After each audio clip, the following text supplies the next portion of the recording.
We are doing exercise 5G, and in this video I'll be answering question 3e, which says find the inverse function of each of the following. State the domain and range of the inverse of f. Here is our f, here is our domain, a codomain, and f of x is equal to the square root of 16 minus x squared. Now this question is asking two things of us. We need to figure out what our inverse function is and what our domain and range is. And as you can see here, I've broken it up into those two steps. First, find the inverse function, and then we'll find the domain and range. So let's begin by first finding the inverse function. And I've written down the steps we need to follow to get the inverse function. So you can think of this as our recipe. The very first thing that we need to do is let y equal f of x. So f of x equals this. So therefore, I could say y equals the square root of 16 minus x squared. So let me give that a tick. Next, I'm going to switch my x's with y's. So I'm going to switch my x and y. So I'm going to get x equals the square root of 16 minus y squared. Let me give that a tick. Next, I'm going to rearrange to make y the subject. So I'm going to square both sides in order to get rid of the square root on my right hand side. I will then minus 16 from both sides,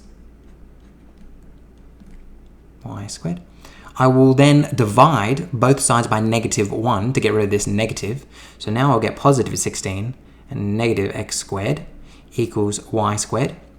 And now I want to get rid of this squared here, so I'm going to square root both sides. So that's going to end up with plus or minus the square root of 16 minus x squared equals y. So I have now made y the subject.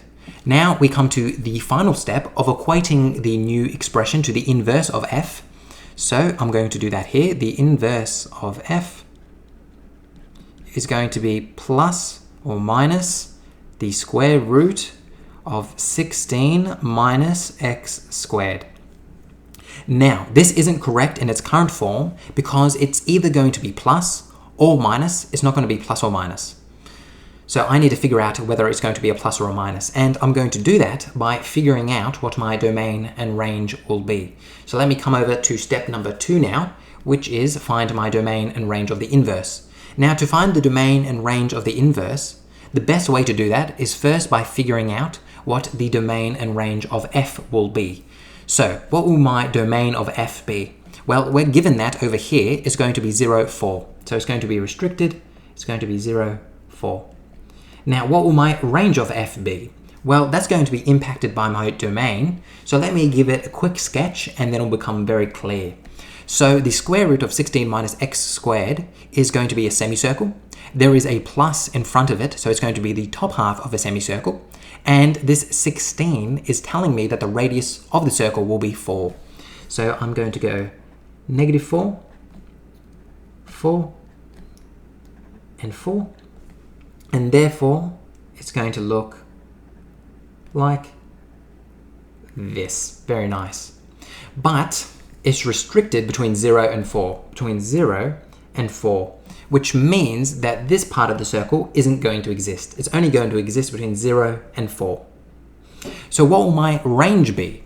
Well, it's quite clear from this little graph here that my range will be from 0 to 4 as well. But as you can see, it's the y-axis that I'm looking at. So it will be 0 to 4. Now that we know the domain and range of my f, it's going to be easy to find what the domain and range of the inverse of f will be, because this will simply be that, and this will simply be that. So I'm going to end up with 0, 4 from here, and here will be 0, 4 from here. But let's stop here for a second. We haven't finished the question yet. We still need to determine whether it's going to be a plus or a minus. And by looking at my range, you can see that my range of my inverse is going to be 0 to 4. So it's going to be positive. That tells me that it's going to be the top half of the circle. Therefore, it's going to be a plus square root. Now, you don't have to put the plus if you don't want to. You could just leave it like that because that implicitly tells me that it's a plus. So if there's nothing there, it tells me if there's a plus. But if it was a negative, you'd have to put a negative. But because it's positive, we can just leave it like that. So your answer is going to be the square root of 16 minus x squared. And your range will be 0 to 4. Your domain of the inverse will be 0 to 4, and the range of the inverse will be 0 to 4. Hopefully this was helpful in answering question 3E of exercise 5G.